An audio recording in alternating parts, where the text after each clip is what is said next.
मंगलमय मंगलकरण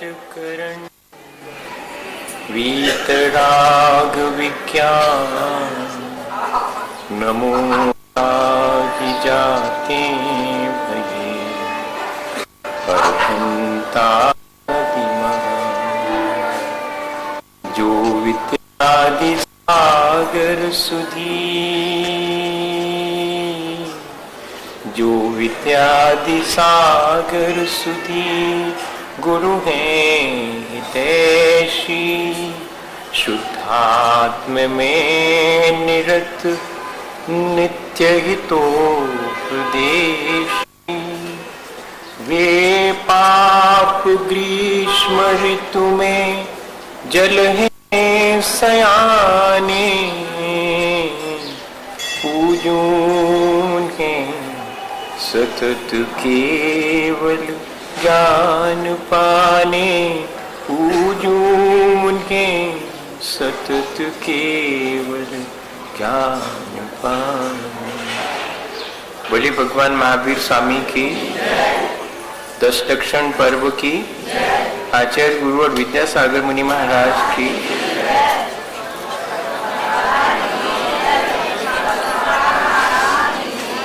हम सब लोगों ने अपने जीवन को अच्छा बनाने के लिए जैसा कि आचार्य भगवंतों ने हमें अपनी गुणवत्ता क्रमशः बढ़ाने के लिए धर्मों का उपदेश दिया है, हमने प्रयत्न करके वैसा ही किया है और अपने जीवन में सहनशीलता, कोमलता, विनय, सरलता और पवित्रता ला करके जीवन की सच्चाई को जानने का प्रयत्न किया।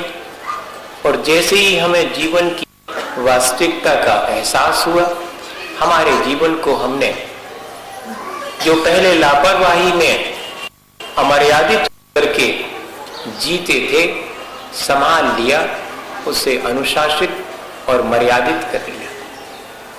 अपने जीवन को अनुशासित और मर्यादित करके जो जीता है उसे अनायास ही बहुत सारी शक्ति संचित करने का अवसर मिल जाता है। जो शक्ति व्यर्थ के कामों में न हो रही थी, जिस शक्ति का अपव्यय हम कर रहे थे, वही शक्ति जीवन के अनुशासित होने से, संयमित होने से वो संचित होना शुरू हो जाए। उस शक्ति से हम जीवन को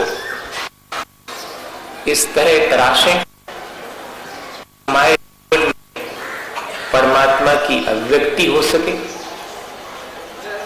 हम अपनी आत्म शक्ति का उद्घाटन कर सकें, अपने आत्म स्वरूप को महसूस कर सकें। इसी को आज आचार्य भगवंतों ने तपस्या कहा है। हमारे भीतर अनंत शक्ति है, लेकिन हम अपने मन, वाणी और शरीर के द्वारा उस अपनी शक्ति का अपव्यय करते रहते हैं। एक तो हमें अपनी अनंत शक्ति का एहसास ही नहीं होता, और अगर एहसास भी होता है, कराया जाता है, तो हम उसकी दुर्लभता नहीं समझ पाते हैं और उसे व्यर्थ ही गंवाते। एक भिखारी था, जीवन भर 2-2 पैसे की भीख लोगों से मांगता रहा। कभी भी जीवन में उसने सुख का एहसास नहीं किया, न जो मांग करके खाया उसमें ही उसने संतोष रख के आनंद पाया, मांगता ही रहा और ये भूल गया कि मेरे पास भी कुछ है, कुछ हो सकता है मैं उसकी तरफ भी ध्यान दूं। लेकिन अगर दृष्टि में बाहर ही कुछ है, बाहर ही सुख है, ऐसा अगर भाव और ऐसा एहसास अपने भीतर होता है, अपन 24 घंटे बाहर से ही सुख की खोज में लगे रहते हैं और अपने मन, वाणी और शरीर को उसी में लगा करके व्यर्थ नष्ट करते हैं। सो वह भी जिंदगी भर लोगों ने देखा कि अभावग्रस्त बना रहा, मांगता ही रहा। एक दिन ऐसा हुआ कि उसका जीवन समाप्त हो गया। लोगों ने देखा कि भाई यह भिखारी तो परलोक चला गया। जिस स्थान पर बैठ करके भीख मांगता था वो स्थान इतना वक्त ही नहीं मिला कि उसे साफ सुथरा बना करके बैठे। सो वह स्थान भी उस भिखारी के वजह से अपवित्र हो गया।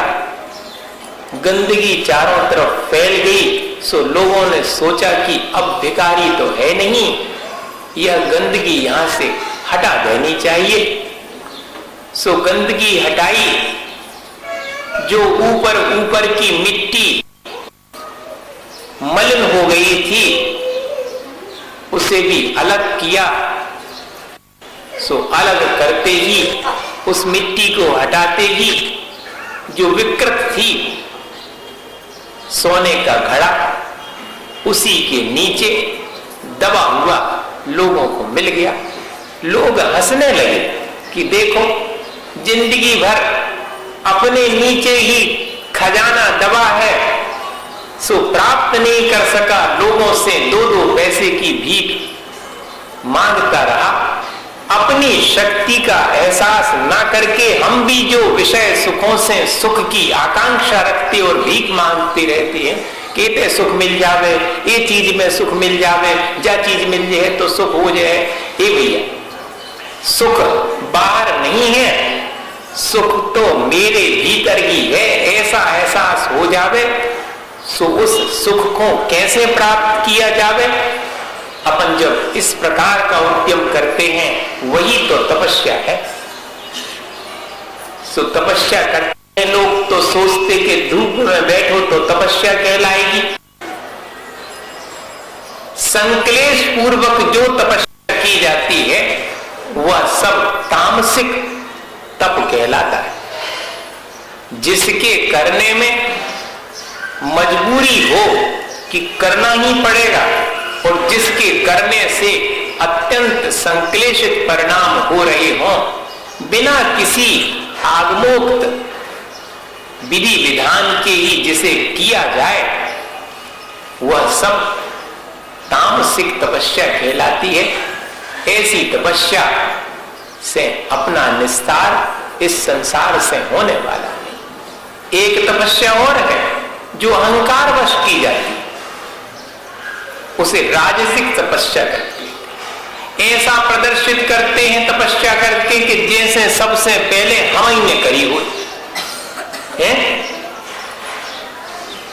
गीत गाते हैं कि हमने इत्योपास करे, 33 मालाएं फेरी थी। ये भैया, पहले रुपया गिनती, अब माला गिनन लगे, का अंतर भाव है? जा बताओ, गिन गिन के थोड़ी की जाती तपस्या, अहंकार के लिए थोड़ी, दूसरे को बताने थोड़ी की जाती है। मेरे द्वारा 10 तप किए जाएंगे, उपवास किए जाएंगे तो मेरा बड़ा सम्मान होगा, ऐसी भावना से उपवास कर लिए। मान सम्मान की आकांक्षा से अपन ने बहुत बार तपस्या धारण करी है, लेकिन वैसी तपस्या से अपनी आत्मा की जो अनंत शक्ति है वह उद्घाटित नहीं होती। वो तो आत्मा को और मलिन बनाने वाली ही तपस्या है। वास्तविक तपस्या तो जिस तपस्या में भेद विज्ञान है, जो आगम के और गुरुओं के कहे अनुसार की जाती है और अत्यंत प्रसन्नता से, बहुत अहोभाव से की जाती है, वह तपस्या ही सात्विक तपस्या है। उसी तपस्या को करके अपन अपने जीवन को अच्छा बना सकते हैं। सो सात्विक तपस्या भी मन से भी की जा सकती है, वाणी से भी की जा सकती है और शरीर से भी की जा सकती है। जैसे वृक्ष में फल लगता है और पक करके कैसा हो जाता, उज्जवल हो जाता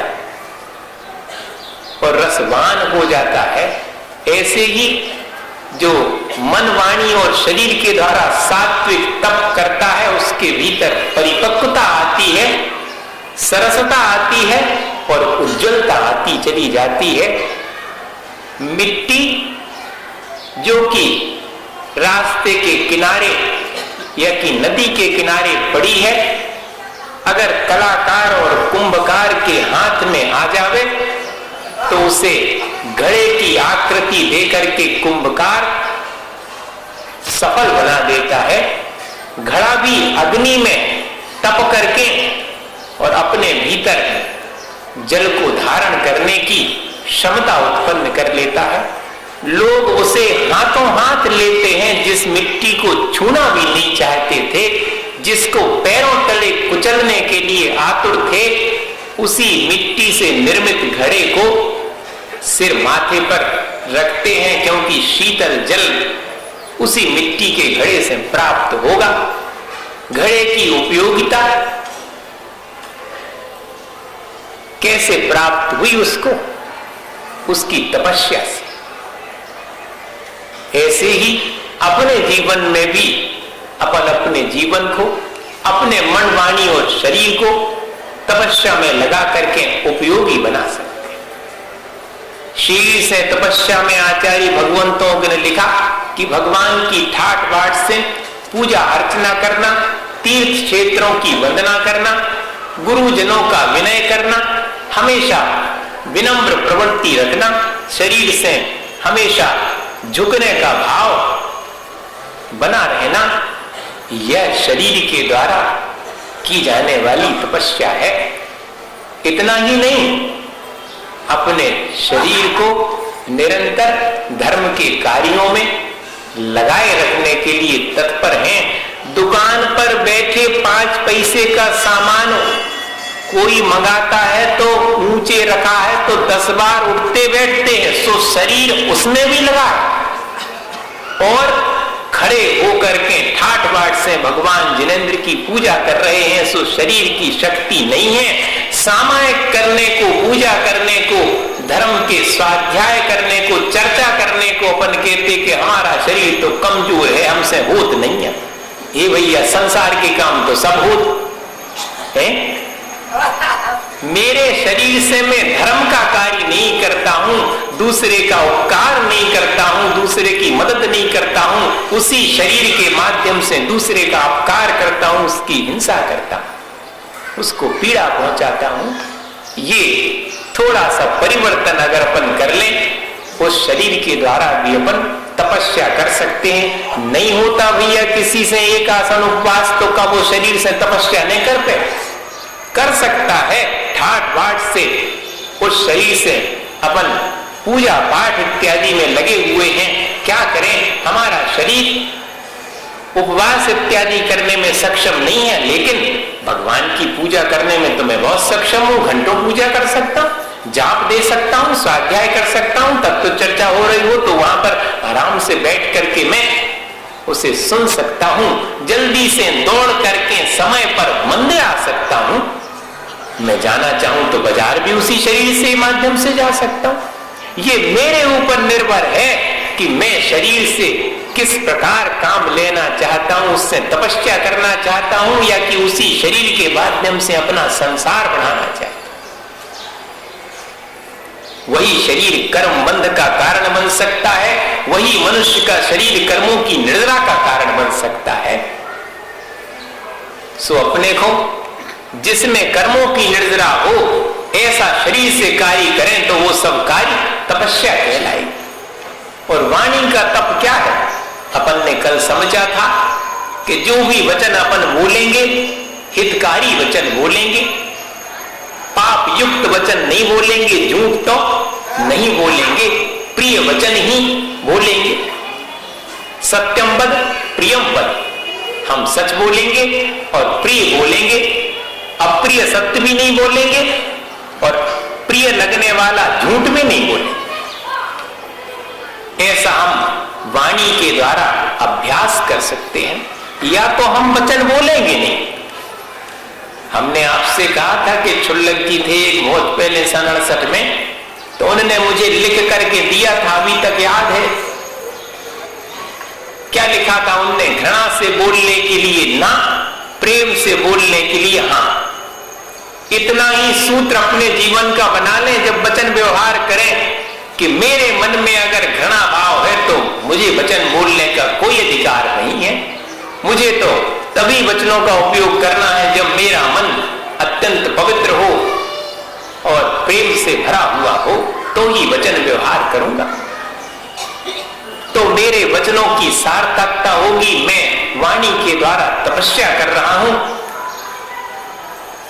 कर्मों की निर्जरा उसी वाणी के तप के द्वारा होगी। और मन का तप क्या है? मन में उज्जवल विचार रखना, मन में हमेशा निर्मलता बनी रहना और प्रसन्नता का भाव निरंतर अपने मन में बनाए रखना। भैया दूसरे ने गाली भी दे दी तो जरूरी नहीं है कि हम अपने मन को कलुषित करें।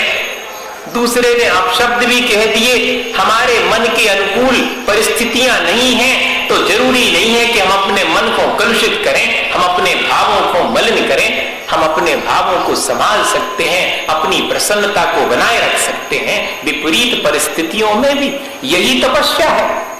मन के द्वारा तो ऐसी ही तपस्या होगी कि बाहरी वातावरण मेरे मन को कलुषित करने के लिए है, लेकिन मैं अपने मन को कलुषित नहीं होने दूंगा। ये मेरी तपस्या है।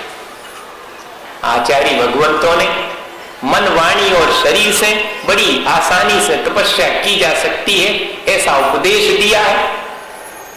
इच्छा निरोधा तपा, वास्तव में अपनी इच्छाओं को रोक लेने का नाम ही तपस्या है। अपन को कठिन लगता है, लेकिन है बहुत आसान। भैया रोज 4 चम्मच शक्कर मिला करके दूध पीते थे, 1 गिलास। ने दूध छोड़ा, ने शक्कर छोड़ी। फिर भी मैंने कुछ थोड़ा सा जीवन को अनुशासित किया। अब तो 4 की जगह 2 चम्मच डाल के ही पीऊंगा शक्कर दूध में। सो ये मेरा संयम हो गया। और किसी दिन मन में विचार आ गया कि बिल्कुल भी शक्कर नहीं डालूंगा, बिना शक्कर के ही दूध पी करके देखूंगा। ये मेरा रस परित्याग नाम का तप हो गया। कोई कठिन है क्या? नहीं भाई, बहुत आसान है। मैं दिन भर में 10 जोड़ी कपड़े बदल करके उन्हें गंदा करता हूं, धोने के लायक आरंभ सारंभ में लगा देता हूं।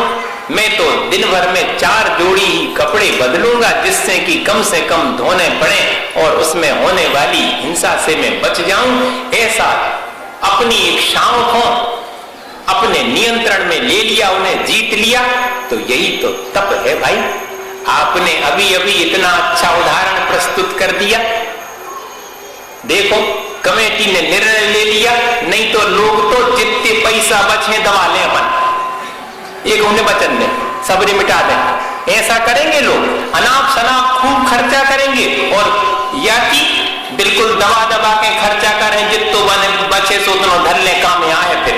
मगर उन्होंने निर्णय ले लिया, अपनी इच्छाओं का निरोध कर दिया कि हमारा कुछ भी नहीं है, न बचे हो चाहे बचे, जो कुछ भी हो हम भगवान के लिए क्षेत्र पर उसे दान दे देंगे। अत्यंत प्रसन्नता से अगर ऐसा अपन ने भाव अपने भीतर बनाया है, तो भैया क्षण भर में अपन ने मन का तप कर लिया। नहीं तो पहले कमेटी को सूचना करो, बोर्ड पे लिखवाओ कि हम ऐसा निर्णय ले रहे हैं, सब जने बैठो, फिर एक मीटिंग हुई है, फिर सिटिंग होगी, फिर ईटिंग होगी, खा पी के लौट गए, निर्णय का प्रस्ताव डलगाओ, और नीचे समर्थन में उन्होंने कही कि हाँ वैसे अबे नहीं, थोड़ी दिन बाद जब बचन लगे, जब देगन लगे, चतुर्मास तो हो जान दो। ऐसा होता, लेकिन अत्यंत साहस का काम है भैया अपनी इच्छाओं को जीतना। तो इच्छाओं को जीतने में ही अपन तपस्या करते हैं और तपस्या का आनंद ले लेते हैं। देखो, अगर इच्छाएं नहीं जीती और अपन ने तपस्या धारण कर ली तो क्या परिणाम निकलता है? सबको मालूम है कि शुभचंद्राचार्य और उनके भाई तपस्या करने के लिए मुनि व्रत धारण करके और जंगल में विचरण करने लगे। लियो और कछु कह रहे, हाँ ठीक है। जिनवानी के बाद भैया सब जन रुके रहियो, कछु और घोषणा उसना करने उनको भगियो में जाने की। तो क्या हुआ कि सुचंद्राचार्य और उनके भाई तपस्या में लीन हैं। सो भाई ने तो तपस्या के माध्यम से रस सिद्ध कर लिया।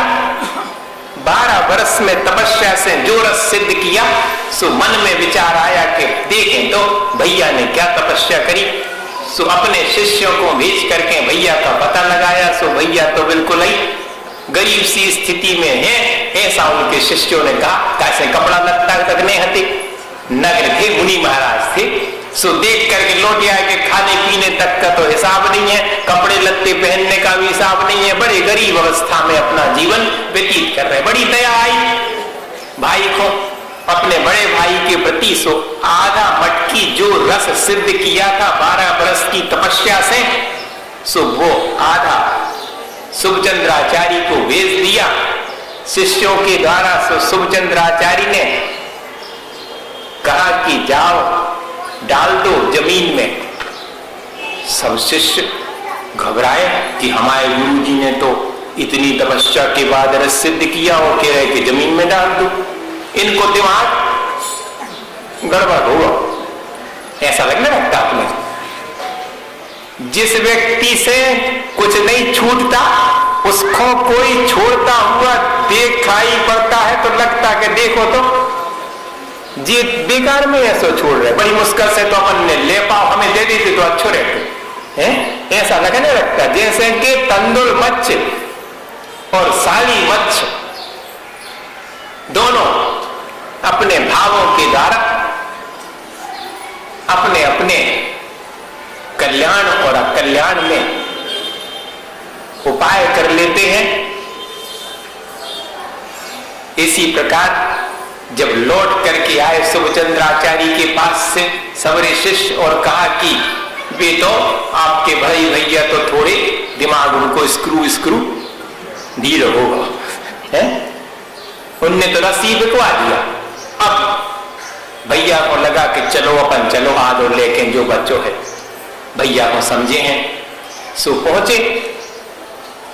सो आधा रस जो बचा था वो भाई को भेंट करने लगे। तो भाई ने कहा कि क्या इसी के लिए तुमने मुनि व्रत अंगीकार किया था? क्या इसी संसार बनाने के लिए किया था? अरे तुम्हें सोना कितना चाहिए, फेंक दो ये रस जमीन में। जितना सोना चाहिए हो एक चुट्टी धूल उठा करके सामने वाले पर्वत पर फेंक दी, सारा पहाड़ सोने का हो गया। भाई देख करके दंग रह गए। सुभचंद्राचार्य ने कहा कि ऐसी संपत्ति तो अपन छोड़ के ही आए थे, हो फिर उसी संपत्ति के प्रति आसक्ति हो गई, उसी की इच्छा जागृत हो गई, तो ले लो इस पूरे पर्वत को, जहां बने सो ट्रेजरी में बंद करके रख लो, क्या करोगे इसका? तब भाई को समझ में आई कि इच्छाओं के साथ मैंने तपस्या करी संसार की, सो वो सब तपस्या वास्तविक नहीं कहलाएगी, जिसमें कि संसार की इच्छाएं शेष हैं। इच्छाओं का अगर मैं निरोध करूं तो वास्तविक तपस्या होगी। ऐसे ही पुष्पडाल और वारिशैन 12 वर्ष तक पुष्पडाल अपने भीतर संसार के प्रति आसक्ति रखे रहे। वारिशैन महाराज ने उन्हें संबोधित करके उनकी आसक्ति को दूर किया और मोक्ष मार्ग में लगाया, तपस्या में लगाया। भाई तपस्या तो इच्छाओं का जितना जितना जिससे जितना बने, ऐसा नहीं कि अपन सभी इच्छाएं कहीं फेंकने जाना है सो फेंके आए और निश्चिंत हो जाए। हाँ भैया रोज रोज अपनी कम से कम जो दूसरे के लिए अहितकारी है उन इच्छाओं की पूर्ति का तो प्रयत्न नहीं करेंगे।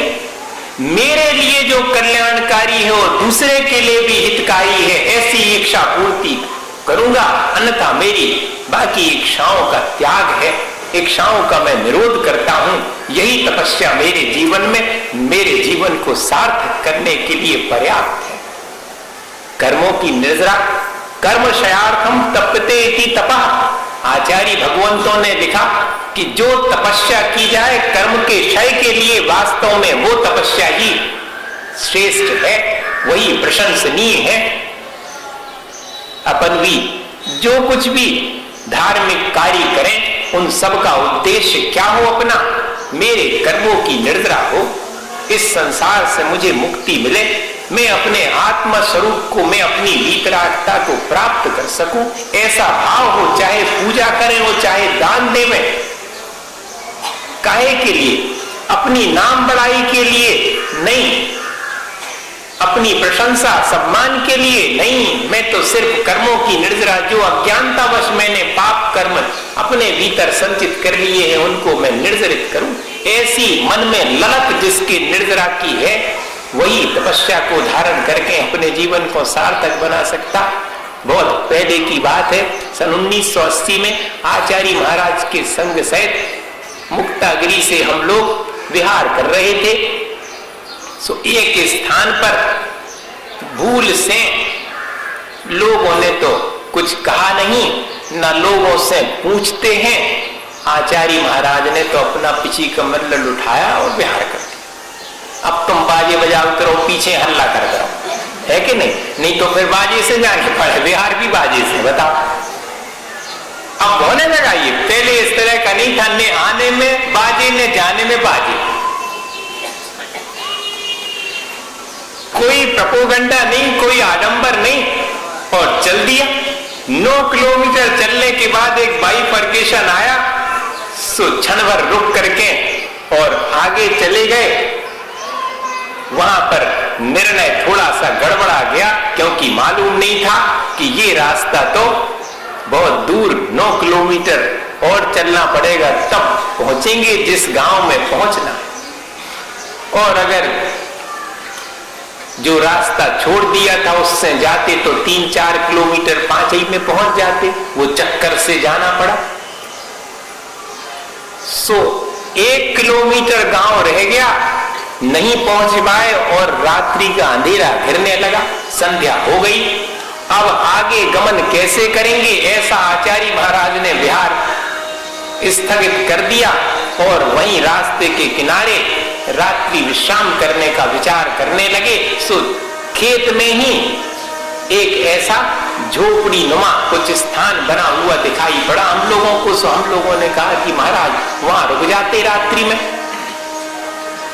10-20 कदम चल के देखा तो हाँ, वास्तव में ज्वार के सिट्टे होते हैं बाले, सो वो तो निकाल ली थी, उसमें अकेली डंठल बची थी।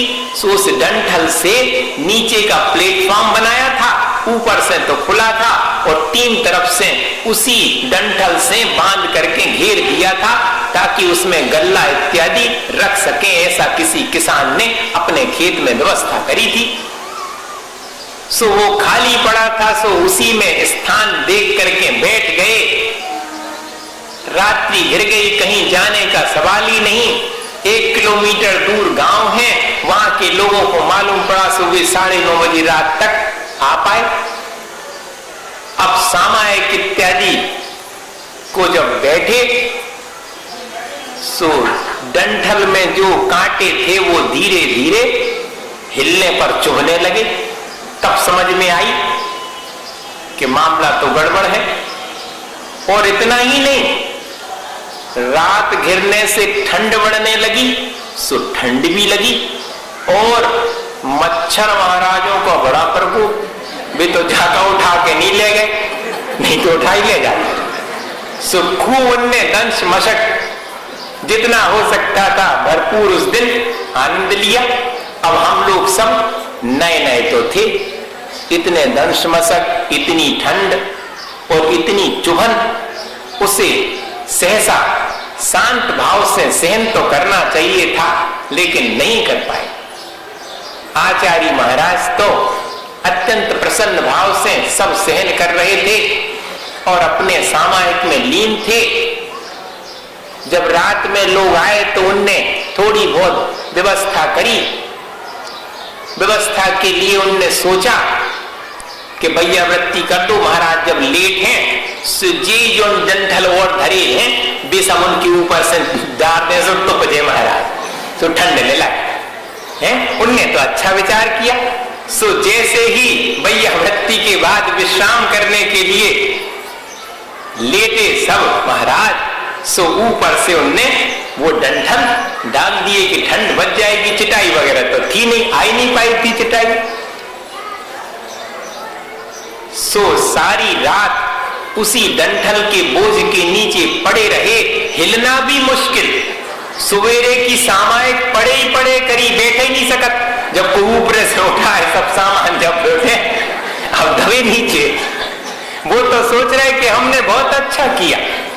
लेकिन ऐसा परिचय, ऐसा उपसर्ग उन क्षणों में आ गया। क्या करें? सहन करो। एक तो रो रो के सहन किया जाता संक्लेश पूर्वक, और एक तो समता भाव से सहन किया जाता है। जो समता भाव से सहन किया जाता सो तप है। ओ भैया, जो रो रो के अपन सहन कर लेते हैं मजबूरी में, सो उसको तप नहीं कहते। वो तो संसार और बढ़ाने वाले उपाय हैं, उसमें कारण बन जाता है। सवेरे उठे, जब हटाए डंठल, सो गमन कर गए आचार्य महाराज।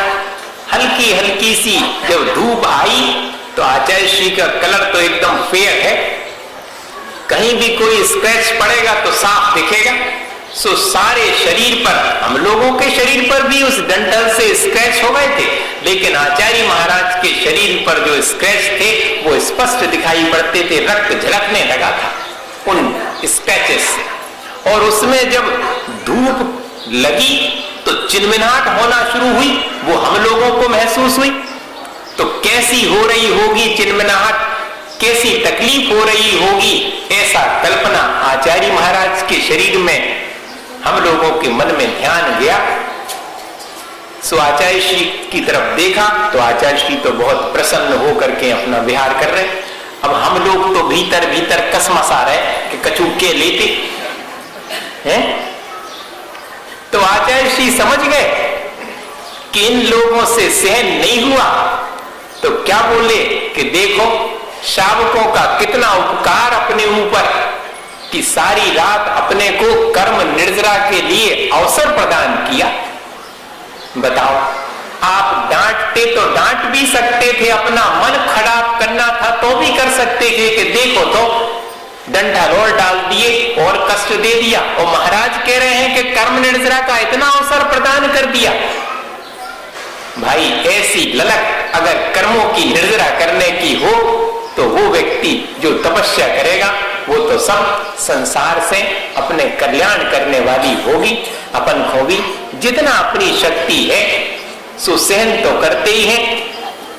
अपन समता पूर्वक सहन करें, प्रसन्नता पूर्वक सहन करें, तो विपरीत परिस्थितियों में भी अगर अपन समता बनाए रखते हैं तो यही तो तपस्या है भैया। शरीर से, वाणी से और मन से ऐसी तपस्या जो कि अपने जीवन का कल्याण करने वाली है। अपन को अपनी शक्ति अनुसार धारण करके अपना कल्याण करना चाहिए। इसी भावना के साथ आचार्य गुरु विद्यासागर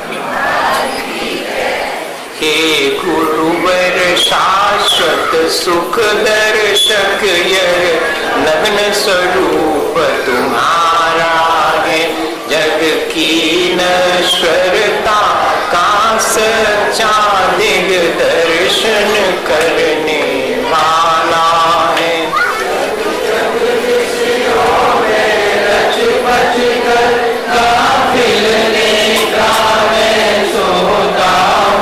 अथवा वह शिव के निष्कंटक पथ में विषकंटक होता हूँ।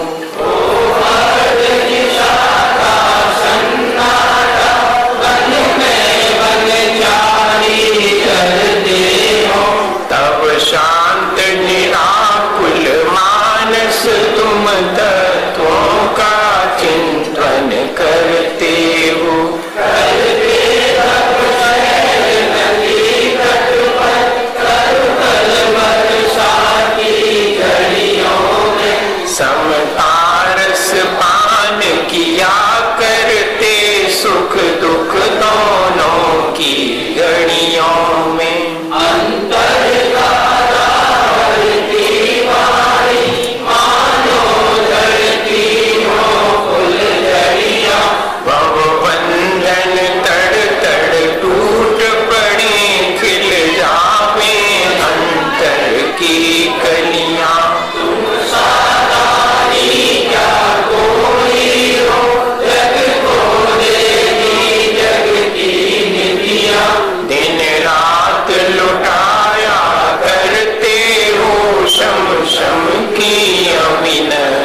शास्त्रार्थ